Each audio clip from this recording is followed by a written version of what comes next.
You're playing today? Yeah, why? I read in Sport Time that you were injured. Who? Me?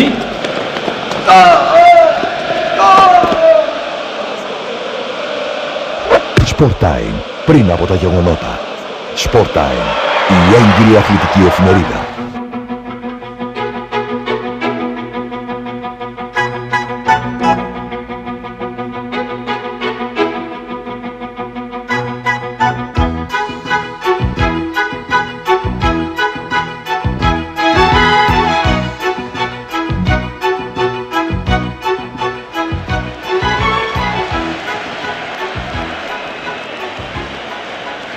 Η πρόκριση της ΑΕΚ στο δεύτερο γύρο του Κυπέλλου Πρωταθλητριών την περίοδο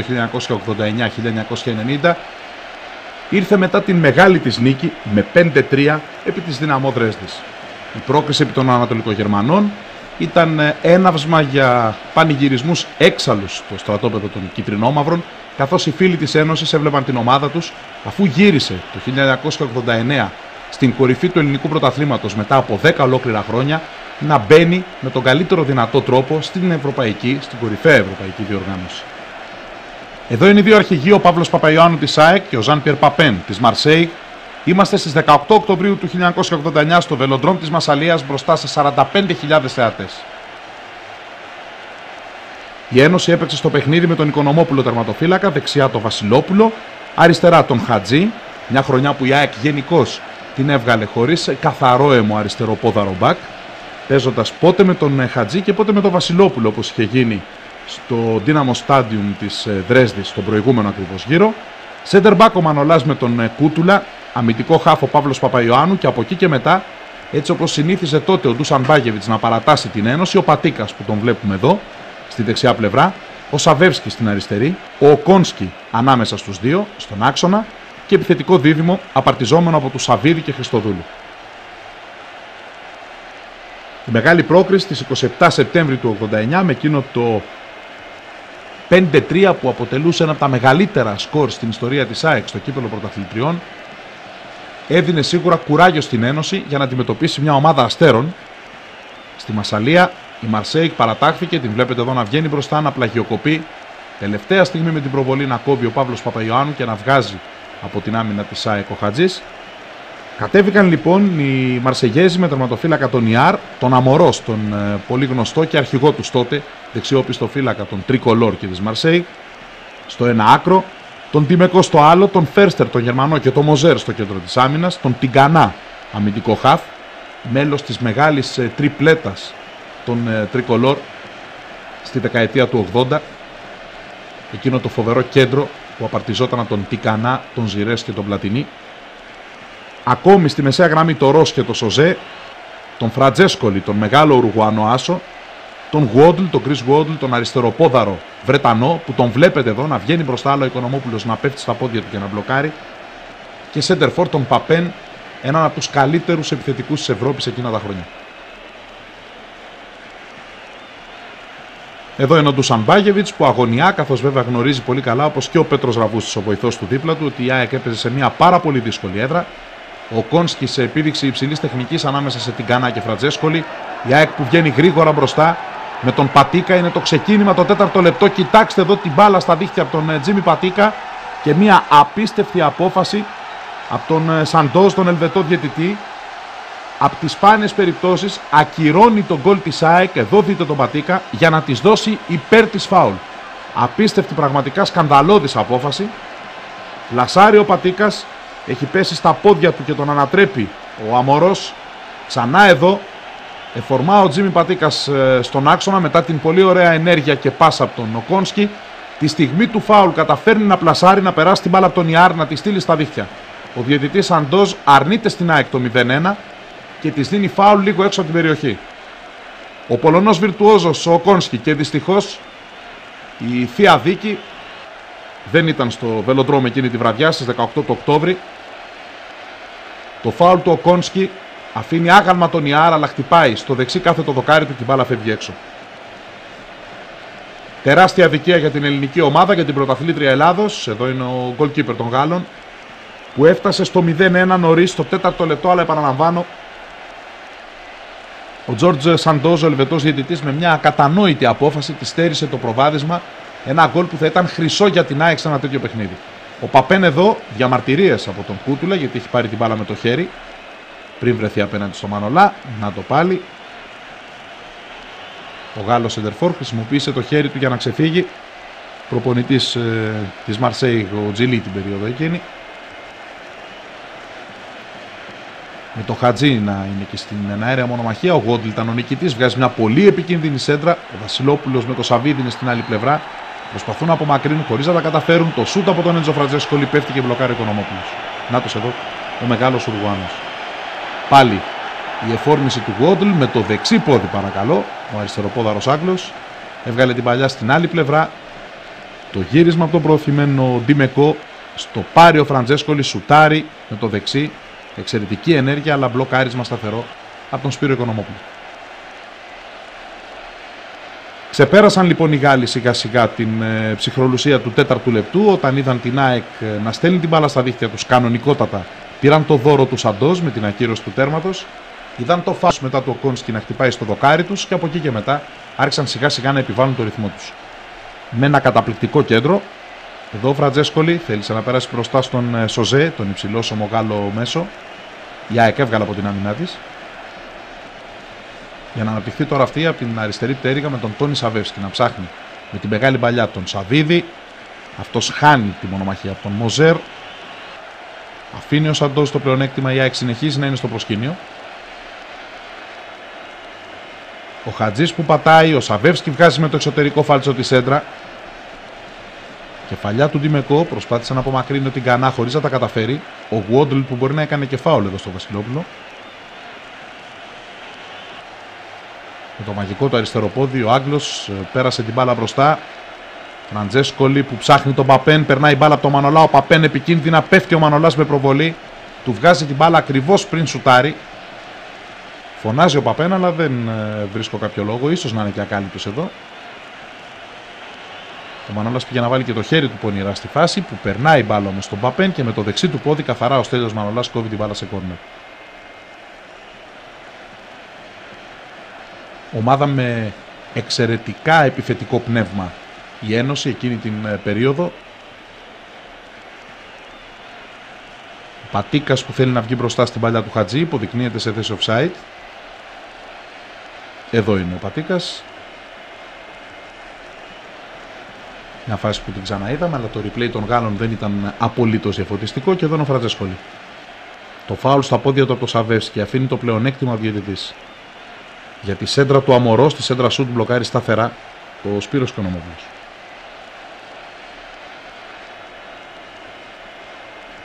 Έχοντας την ψυχρολουσία του 4ου λεπτού και παίρνοντας το δώρο του Σαντόζ, βλέποντας την ΑΕΚ να στέκεται πολύ καλά, εδώ ένα πολύ σκληρό φάουλ του Παπέν στο Βασιλόπουλο, που χρησιμοποίησε μετά το δεξί πόδι για το τάκλινγκ και το αριστερό, χτυπώντας τον Έλληνα μπακ.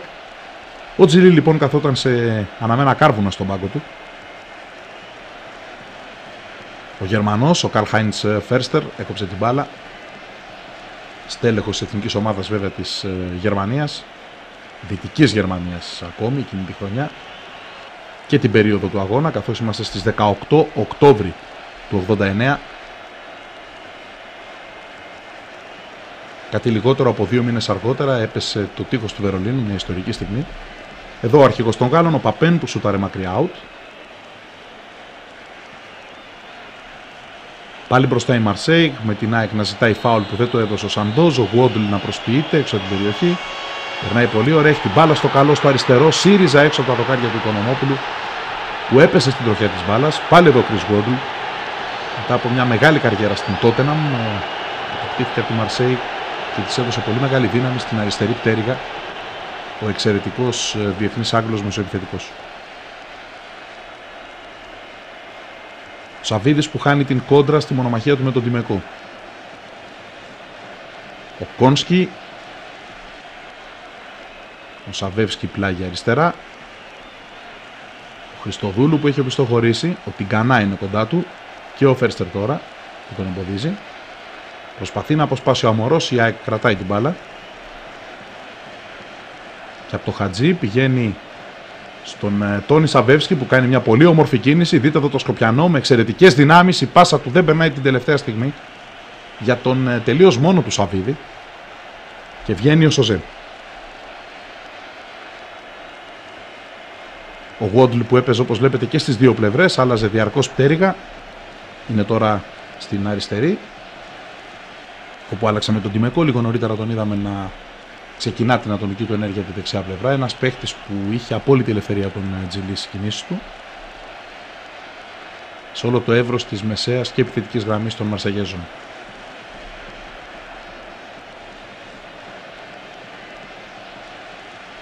Είναι χαρακτηριστικό πως παρά τις έντονες συγκινήσεις των δύο παιχνιδιών ανάμεσα στην ΑΕΚ και τη Μαρσέη, και παρότι η Ένωση αισθάνθηκε ότι αδικήθηκε συνολικά από τη διεξαγωγή των δύο αυτών παιχνιδιών, βλέποντας τη Μαρσέη να παίρνει το εισιτήριο για την πρόκριση στη συνέχεια του θεσμού, οι οπαδοί των δύο ομάδων από τότε αδελφοποιήθηκαν και μάλιστα πολλές φορές από το 89 και μετά οπαδοί της Μαρσέη βρέθηκαν στη Νέα Φιλαδέλφια για να παρακολουθήσουν αγώνα της ΑΕΚ. Το ίδιο ακριβώς συνέβη περισσότερες ακόμη φορές από τους οπαδούς της Ένωσης που ταξίδεψαν στη Μασσαλία για να δουν με τους ούλτρας των Μαρσεγέζων παρέα παιχνίδια της ομάδας του Γαλλικού Νότου, του Μεγάλου Λιμανιού. Φραντζέσκολι. Ο Κόνσκι που γυρίζει. Το λάθος ο Φραντζέσκολι επωφελείται. Από το λάθος του Χατζή είναι στην περιοχή. Δύο τρίπλες. Η κόντρα φέρνει την μπάλα στα πόδια του οπισθοχωρημένου Σαββίδη.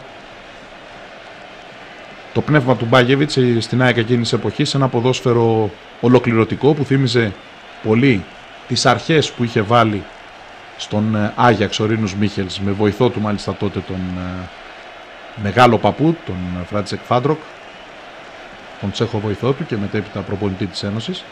Ο Μπάγεβιτς ζητούσε κίνηση όλων των παικτών του και στην άμυνα και στην επίθεση. Εδώ η μπάλα περνάει, είναι τελείως μόνος του ο Παπέν που αστοχεί. Θα το ξαναδούμε. Το κενό στην δεξιά πτέρυγα της ΑΕΚ. Στο πάρει ο Παπέν, σουτάρει έξω. Έρχεται με δύναμη ο Παπαϊωάννου που πέφτει εν συνεχεία επάνω του. Η μπάλα όμως είχε φύγει ήδη.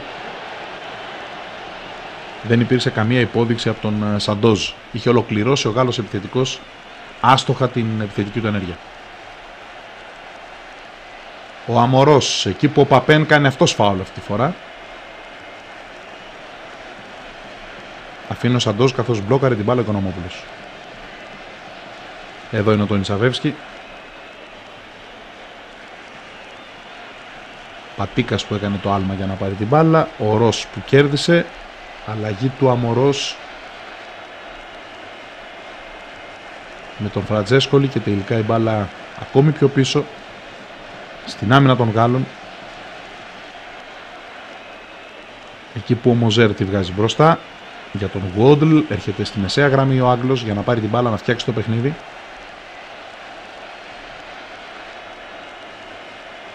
Και τώρα ο Φραντζέσκολι. Ο Τιγκανά που γύρισε πίσω. Απομακρύνει ο Βασιλόπουλος, κατεβάζει ωραία ο Παπαϊωάννου. Η ΑΕΚ ψάχνει την αντεπίθεση με τον Οκόνσκι. Παρότι ο Σοζέ είναι πολύ πιο υψηλός όμως του Πολωνού, η τεχνική του Οκόνσκι του επιτρέπει να στέκεται πολύ καλά στο κέντρο. Μανολάς που βγαίνει με δύναμη. Για τους μεσοεπιθετικούς της ΑΕΚ δεν υπήρχε βέβαια μισό γήπεδο. Η εντολή του Μπάγεβιτς ήταν να βοηθούν όλοι και πίσω, να ανοιγοκλίνει σε μια κίνηση που θύμιζε ακορντεόν η Ένωση εκείνα τα χρόνια. Γουόντλ στην περιοχή. Τρίπλα με το δεξί, σέντρα με τα αριστερό από την τελική γραμμή του γηπέδου. Έρχεται ο Παπέν με δύναμη. Είναι πίσω όμως ο Σαβεύσκι για να κόψει και να απομακρύνει την μπάλα από την άμυνα της ΑΕΚ ο Κούτουλας σε πλάγια. Το 0-0 λοιπόν διατηρείται στο βελοντρόμ της Μασσαλίας. Ο Φέρστερ που έδιωξε για τον Τιγκανά. Έντσο Φραντζέσκολι, Τιγκανά με τη μία. Ο Παπέν που κατεβάζει, κάνει την κίνηση, πέφτει. Το φάουλ για τους Μαρσεγέζους που σφυρίζει ο Σαντόζ.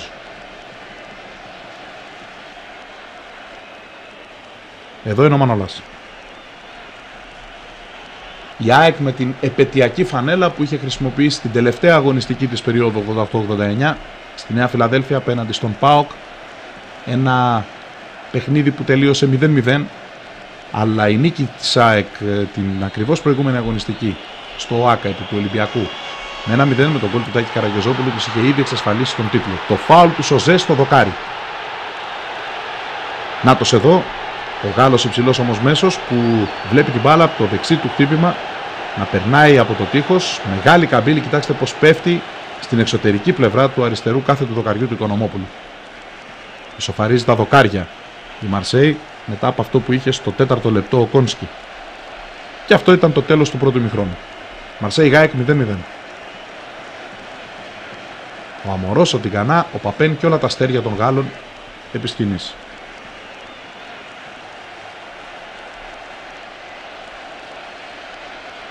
Το δεύτερο ημίχρονο λοιπόν ξεκινούσε από μηδενική βάση, αλλά πάντα με τον εκνευρισμό στο στρατόπεδο της ΑΕΚ για το ακυρωθέν γκολ του Τζιμ Πατίκα στο 4ο λεπτό. Νομίζω ότι η έκφραση στο πρόσωπο του Μύροσλαβ Κόνσκι, του Πολωνού μπαλαντέρ της ΑΕΚ, στο τέλος του ημιχρόνου έλεγε πολλά. Ο Φέρστερ που διώχνει την μπάλα, ο Παπέν θέλει να πάρει το χώρο από τον Κούτουλα που γύρισε πολύ γρήγορα για να σταματήσει το Γάλλο επιθετικό.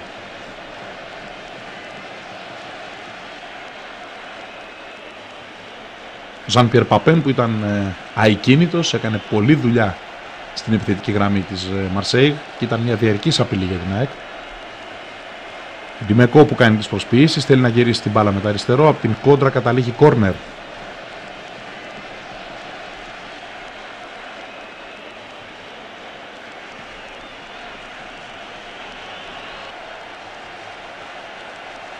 Κόρνερ στο οποίο ανεβαίνει και ο Μοζέρ να πάρει θέση στην περιοχή της ΑΕΚ. Η εκτέλεση, ο Φέρστερ την κεφαλιά, δεν προλαβαίνει ο Σοζέ που βρέθηκε σε πάρα πολύ καλό σημείο, μόνος του από την κεφαλιά πάσα του Καρλ Χάιντς Φέρστερ. Δείτε εδώ, του καλού από τα δύο αδέρφια, τους δύο Φέρστερ που είχε στην Γκάρδη και τον είχε πάρει η Μαρσέιγ. Δεν μπορεί από κοντά ο Σοζέ να σπρώξει την μπάλα στην ανυπεράσπιστη εστία, είχε βγει ο Οικονομόπουλος. Το 0-0 μένει. Η πίεση της Ολυμπίκ Μαρσέιγ ανεβαίνει όσο περνάει ο χρόνος. Θέλει την νίκη παρακαταθήκη για τη ρεβάνς στην καυτή Νέα Φιλαδέλφια. Ο Σαββίδης που έχει κάνει μια τεράστια κούρσα καλύπτοντας όλο το γήπεδο. Ο Μοζέρο όχι απλά του κάνει φάουλ, αλλά του ρίχνει και μια γωνιά εδώ στο πρόσωπο. Ο Σαντόζ μάλλον δεν μπορούσε καν να το δει, ήταν αρκετά μακριά. Γουόντλ που παρά το φάουλ στάθηκε όρθιος, άφησε το πλεονέκτημα ο διαιτητής. Χάνει την μπάλα ο Παπέν. Χτυπάει τον Κούτουλα, διαμαρτύρεται. 100% παράβαση για κάρτα. Τον Χατζή, συγγνώμη, προσπαθεί εδώ να περάσει. Ο Παπέν βάζει το πόδι του. Δεν τιμωρήθηκε όμως από το Σαντός για την αντιαθλητική του αυτή ενέργεια.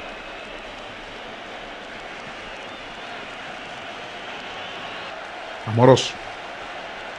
Από τον Γάλλο αρχηγό στον Τιγκανά. Ο Φέρστερ από τους δύο κεντρικούς αμυντικούς, αυτός που έβγαζε πιο πολύ την μπάλα μπροστά. Με τον Μοζέρ να μένει πίσω, τελευταίος αμυντικός, και να ανεβαίνει στις εκτελέσεις των στημένων φάσεων, καθώς ήταν εξαιρετικός κεφαλοσφαιριστής. Πέρασε η μπάλα μετά τις κόντρες στο Φραντζέσκολι. Πολύ ωραία ενέργεια, έχει την μπάλα στο δεξί, αφού έχει αδειάσει το Μανολάι. Σέντρα του, η κεφαλιά του Παπέν και ένα καταπληκτικό γκολ. Ένα πανέμορφο γκολ στο 55. Μόλις 10 λεπτά χρειάστηκε η Μαρσέιγ στην επανάληψη για να φτάσει στο 1-0. Ένα γκολ που φέρει βέβαια τη σφραγίδα του μαέστρου Έντσο Φραντζέσκολι. Εδώ ο Ουρουγουανός που έκανε ό,τι ήθελε με την άμυνα της ΑΕΚ μπροστά του, το Μανολάκι και το Χατζή. Βγάζει σέντρα ακριβία στον Παπέν, που στην πλάτη του Χρήστου Βασιλόπουλου με την κεφαλιά νικάει τον εξερχόμενο Οικονομόπουλο και κάνει το 1-0. Να το πάλι το γκολ. Αυτό ήταν το 1-0 για τους γηπεδούχους στο 55ο λεπτό. Λίγο αργότερα από το φάουλ του Αμορός, ο Μύροσλαβ Κόνσκι εκτελεί για την ΑΕΚ. Η μπάλα έρχεται πάλι στον Πολωνό.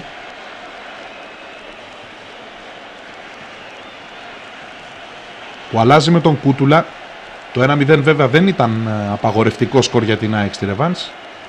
Μια ΑΕΚ που μέχρι εδώ είχε σταθεί υπέροχα στο Βελοντρόμ, έχοντας μάλιστα και εκείνη την περίφημη φάση του 4ου λεπτού με το ακυρωθέν γκολ του Τζίμι Πατίκα.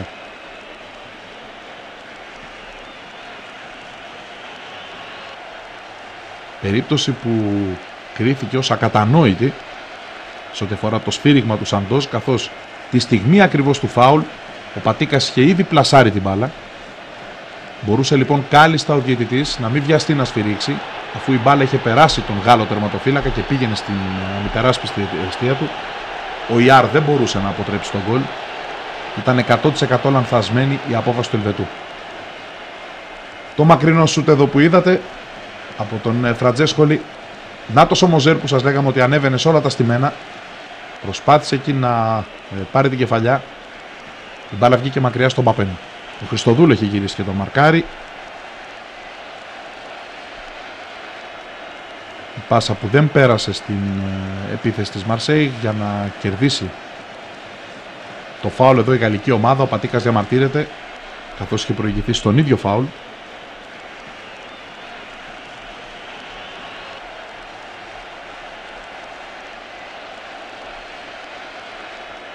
Ο Ντιμεκό που άλλαξε με το Ros, η προσπάθεια των Γάλλων να παίξουν σε μικρό χώρο το 1-2. Ο Αμορός που πάει να κόψει την μπάλα για τον Γουόντλ. Κοιτάξτε πόσοι παίκτες ΣΑΕΚ έχουν γυρίσει.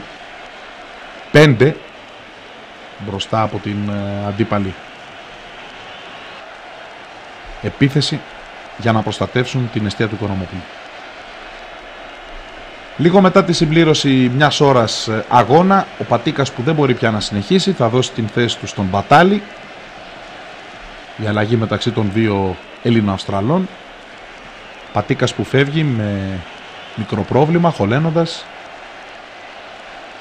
παίρνοντας μαζί του βέβαια σαν ενθύμιο αυτή τη φάση του 4ου λεπτού ενός καθοριστικότατου γκολ που πέτυχε εκτός έδρας και που είδε τον διαιτητή Σαντόζ να μην το μετράει ποτέ, τον Ελβετό. Πάλι μπροστά ο Φραντζέσκολη που ήταν ο κινητήριος μοχλός της Μαρσέιγ. Κάνει περίτεχνες ενέργειες. Πίσω από τον Μανολά όμως είναι ο Χατζής που τον σταμάτησε. Η ΑΕΚ βγήκε με τον Παπαϊωάννου. Προσπάθεια του Χριστοδούλου να αλλάξει με το Σαβίδη. Ο Κύπριος κάνει την δεύτερη τρίπλα στον Τιγκανά. Πάρα πολύ γρήγορος ο Σαβίδης.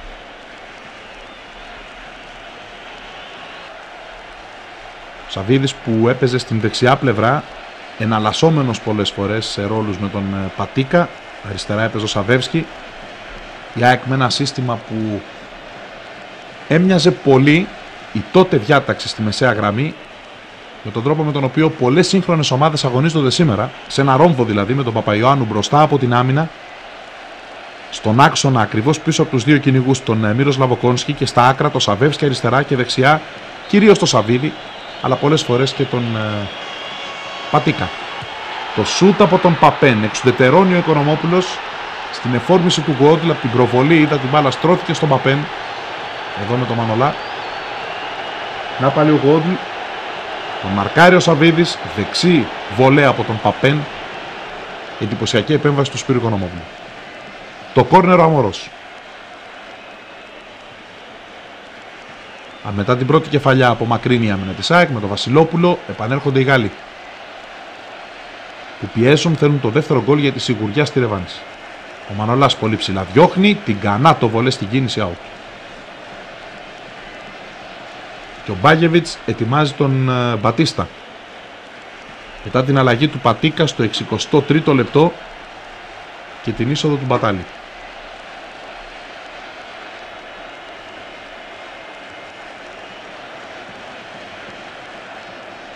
Χριστοδούλου ζητάει το φάουλ στην εντυπωσιακή αυτή ενέργεια που έκανε στο σόλο.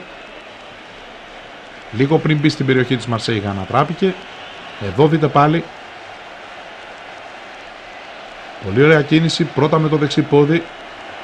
Στη συνέχεια μαζεύει την μπάλα, σπρώχνεται από το Ros, το φάουλ εκτελείται, πηγαίνει όμως κατευθείαν στην αγκαλιά του Ιάρ. Να ο Στέλιος Μανολάς που είχε ανέβει, είχε προωθηθεί για το φάουλ την ώρα που ο Ντιμεκό ξεκινάει μια γρήγορη κούρσα στην αριστερή πλευρά.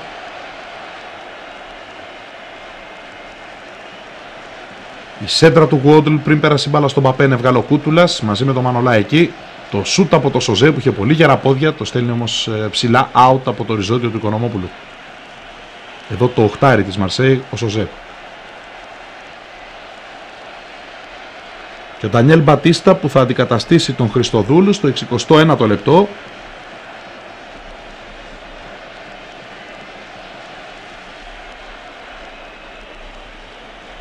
Στη δεύτερη αλλαγή του Ντούσαν Μπάγεβιτς στο Βελοντρόμ, επαναλαμβάνω, μπροστά σε 45.000 θεατές στις 18 Οκτωβρίου του 1989. Μαρσέη Γάεκ 1-0 με τον γκολ του Ζαν Πιέρ Παπέν από το 55ο λεπτό.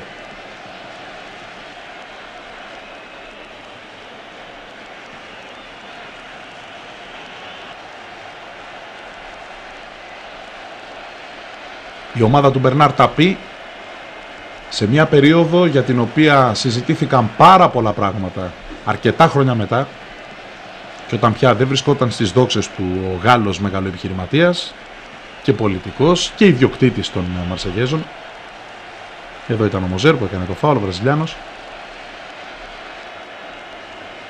Μπλέχτηκε σε οικονομικά σκάνδαλα, ακόμη και σε σκάνδαλα δωροδοκιών η Μαρσέιγ. Πολλά ακούστηκαν και για το παιχνίδι το συγκεκριμένο με την ΑΕΚ και αφορούσαν περισσότερο τον Ελβετό διαιτητή του αγώνα, τον Σαντόζ. Η φάση του 4ου λεπτού έχω την εντύπωση ότι μπορεί να πονηρέψει τον οποιοδήποτε για τις προθέσεις του Ελβετού, χωρίς όμως να μπορεί να αναφερθεί κανείς συγκεκριμένα σε θέματα δωροδοκίας. Καμιά φορά είναι και τα ονόματα των ομάδων, είναι και η έδρα που επιδρούν καθοριστικά στις αποφάσεις ενός διαιτητή. Ο Ελβετός πάντως εκείνο το βράδυ έπαιξε έδρα στο Velodrome, ευνόησε καθοριστικά την Olympique Marseille να φτάσει στη νίκη, ακυρώνοντας το 4ο λεπτό το καθαρό γκολ του Πατίκα. Εδώ είναι ο Παπέν, ο Γουόντλ παίρνει την κεφαλιά για να σταματήσει μπάλα στα πόδια του Κούτουλα.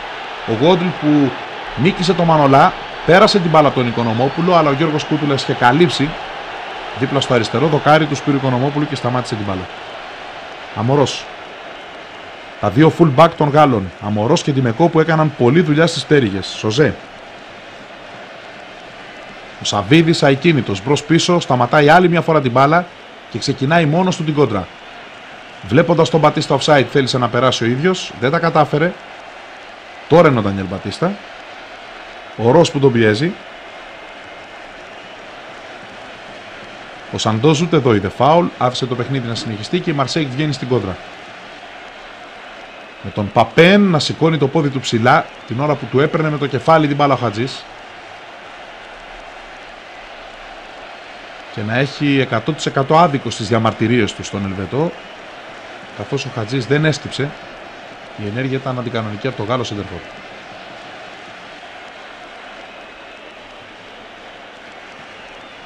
Ο Ιάρ είναι αυτός που μαζεύει την μπάλα και την αλλάζει δεξιά με τον Αμορός. Είδατε για λίγο για τον Πατάλη. Βαθιά παλιά με στόχο ακόμη μια φορά τον Παπέν, το γύρισμα, μια τραγική στιγμή για την ΑΕΚ. Ο Μανολάς κολοσσός στην άμυνα των κυτρινό-μαύρων σε όλο το παιχνίδι. Στο 80ο λεπτό, εσείς είδατε το Βασιλόπουλο απογοητευμένο.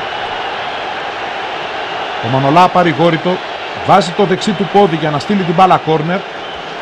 Την ώρα ακριβώς που βουτάει για να την μπλοκάρει ο Οικονομόπουλος. Δεν μπορεί λοιπόν ο γκολκίπερ της Ένωσης να